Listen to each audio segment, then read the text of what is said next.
दोस्तों, देश के प्रधानमंत्री श्री नरेंद्र मोदी जी अमेरिकी दौरे पर हैं और अमेरिकी दौरे की तस्वीरों को लेकर के गोदी मीडिया इस तरीके से बावला हो रखा है कि जैसे साहब का डंका बजा हुआ है और उस डंके में लगातार ये बताने की कोशिश की जा रही है कि देखिए कैसे देश के प्रधानमंत्री जी के लिए अमेरिका जो है वो स्वागत की तैयारियां कर रहा है। कैसे मुस्लिम देश मिस्र में मोदी जी जब जाएंगे तो किस तरीके से उनका ग्रैंड वेलकम किया जाएगा। पर यहां जहाज के पहुंचते ही अमेरिका के कोई बड़े अधिकारी देश के प्रधानमंत्री को वेलकम करने एयरपोर्ट नहीं पहुंचे, जो कि कई सारे सवाल खड़े हो गए। इन तस्वीरों को गोदी मीडिया से नदारद कर दिया गया है और देश के प्रधानमंत्री श्री नरेंद्र मोदी जी के पहुंचने से पहले ही अमेरिकी सांसदों ने देश के प्रधानमंत्री के खिलाफ सड़कों पर उतर करके एहतजाज करना भी शुरू कर दिया है और जो मुस्लिम सांसद हैं वो खुल करके देश के प्रधानमंत्री श्री नरेंद्र मोदी जी का विरोध करते हुए दिखाई दे रहे हैं। किस तरीके से तस्वीरें जो हैं अमेरिका से सामने आ रही हैं, एक बार इस रिपोर्ट पर भी नजर डालते हैं। दोस्तों, पीएम मोदी का अमेरिका में भव्य स्वागत किए जाने के बीच उनका विरोध किए जाने की भी खबरें अब तेज हो गई हैं। खबर यह आ रही है कि अमेरिका की कांग्रेस की महिला सांसद इल्हान अब्दुल्लाही उमर ने प्रधानमंत्री पीएम मोदी के संबोधन का बहिष्कार कर दिया है और महिला सांसद ने इसकी जानकारी ट्वीट कर दी है, जहां पीएम मोदी को धार्मिक मुसलमानों का दमन करने वाला नेता बताया है। उन्होंने अपने ट्वीट में यह भी लिखा है कि प्रधानमंत्री नरेंद्र मोदी की सरकार ने मुसलमानों का दमन किया है। आगे यह भी लिखा कि हिंसक हिंदू राष्ट्रवादी समूहों को गले लगाते हैं देश के प्रधानमंत्री श्री नरेंद्र मोदी जी। मोदी सरकार ने पत्रकारों और मानवाधिकारों की पैरवी करने वाले कार्यकर्ताओं को भी निशाना बनाया है, जिसमें इस क्रम में उन्होंने लिखा है कि मैं मोदी के भाषण में शामिल नहीं होंगी। साथ ही उन्होंने इसके विरोध में प्रेस कॉन्फ्रेंस करने की बात भी कही है। उन्होंने ये भी लिखा है कि मैं पीएम मोदी के दमन और हिंसा के रिकॉर्ड पर भी चर्चा करने के लिए तैयार हूं। मानवाधिकार समूहों के साथ एक ब्रीफिंग भी करूंगी। जान लें कि सोमालिया में जन्मी इल्हान उमर 2019 से मिनेसोटा के 5वें कांग्रेसनल डिस्ट्रिक्ट के लिए अमेरिकी प्रतिनिधि के रूप में कार्यरत हैं। वे एक शरणार्थी हैं। बता दें कि प्रधानमंत्री नरेंद्र मोदी के अमेरिकी कांग्रेस के संयुक्त सत्र को दूसरी बार संबोधित करने जा रहे हैं। इससे पूर्व उन्होंने 2016 में पहली बार अमेरिका कांग्रेस को संबोधन किया था। ऐसा करने वाले वे एकमात्र भारतीय नेता भी हैं। साथ ही दुनिया में वे चौथे ऐसे नेता होंगे।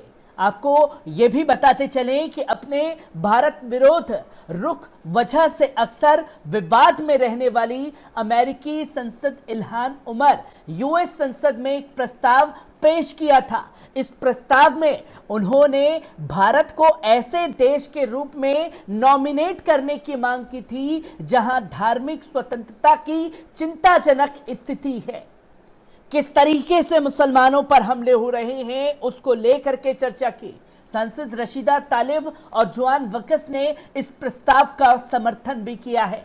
इस प्रस्ताव में अमेरिका के अंतर्राष्ट्रीय धार्मिक आजादी आयोग यानी कि यूएससीआईआरएफ की सिफारिशों को लागू करने की भी अपील इल्हान उमर द्वारा की गई थी। ये आयोग बीते 3 सालों से भारत को धार्मिक आजाद के उल्लंघन पर विशेष चिंता वाला देश घोषित करने की मांग की है।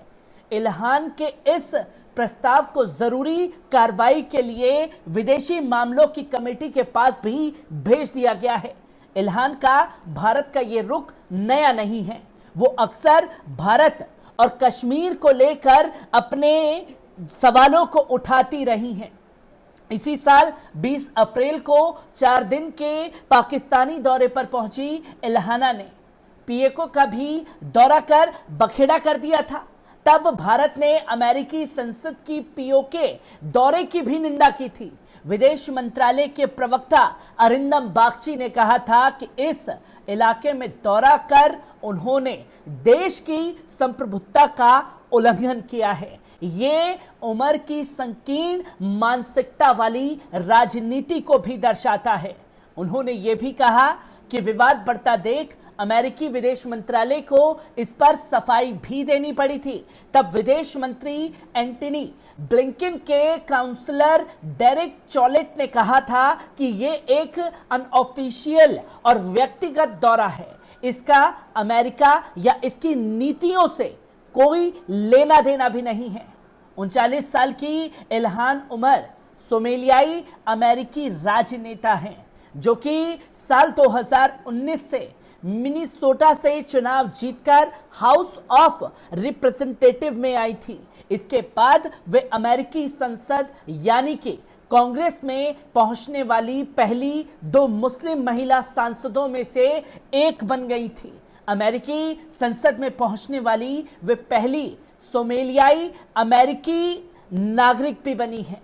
इसी के साथ साथ आपको बता दें कि इल्हान उमर मूल रूप से वे अफ्रीका की नागरिक भी रही हैं, जिसकी तस्वीरों को लेकर के बात करना जरूरी हो चुका है, क्योंकि मोदी जी के अमेरिकी दौरे के साथ साथ अगर जो विरोध खुल करके कर रहे हैं इस दौरे का अमेरिका में रहते हुए, तो वो नाम इल्हान उमर का है। और इल्हान उमर के साथ साथ तमाम मुस्लिम लोग भी जो अमेरिका में हैं वो भी इस दौरे का खुल करके विरोध कर रहे हैं। आपको बता दें कि इसी के साथ साथ सिर्फ इल्हान उमर ही नहीं बल्कि पीएम मोदी का स्वागत करें, लेकिन 75 अमेरिकी सांसदों ने भी बाइडेन को इस पर पत्र लिख करके यह कड़ी मांग की है। प्रधानमंत्री नरेंद्र मोदी की अमेरिकी यात्रा बुधवार से शुरू हो चुकी है।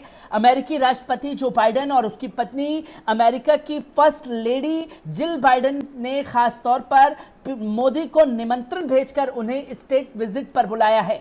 पीएम मोदी के अमेरिकी पहुंचने से पहले 75 यूएस सांसदों और कांग्रेस प्रतिनिधियों ने राष्ट्रपति बाइडेन को पत्र लिखकर कहा कि वो भारत अमेरिका के संबंधों को मजबूत करने के लिए काम करें। लेकिन साथ ही पीएम मोदी से मुलाकात के दौरान चिंता के कुछ विषयों पर भी चर्चा करने की बात कही है।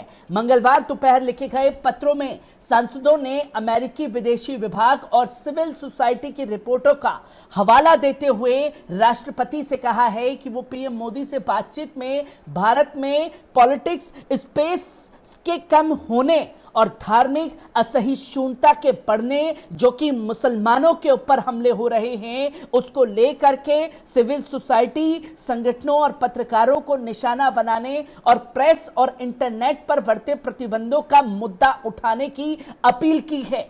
ये वो जिम्मेदार नागरिक हैं जो अपने देश के राष्ट्रपति को पत्र लिख रहे हैं और कह रहे हैं कि जब देश के प्रधानमंत्री श्री नरेंद्र मोदी जी आ रहे हैं तो उनसे इन मुद्दों पर बातचीत की जाए कि उनका रुख इस चीज को लेकर के क्या है।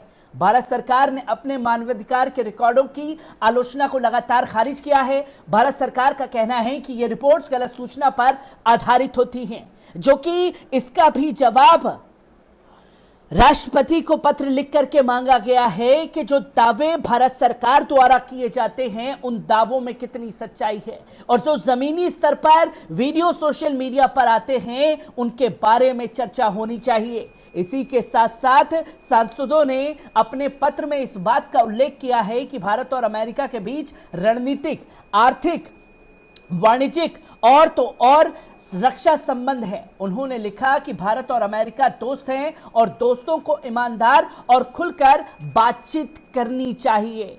ये उन 75 सांसदों ने खुल करके अपने देश के राष्ट्रपति जो बाइडेन को पत्र लिखकर इन बातों पर चर्चा करने के लिए कहा है। और जब भारत डंके की चोट पर यह कहता है कि वो अमेरिका का दोस्त है, तो दोस्त से बातचीत करने में हर्ज कैसा।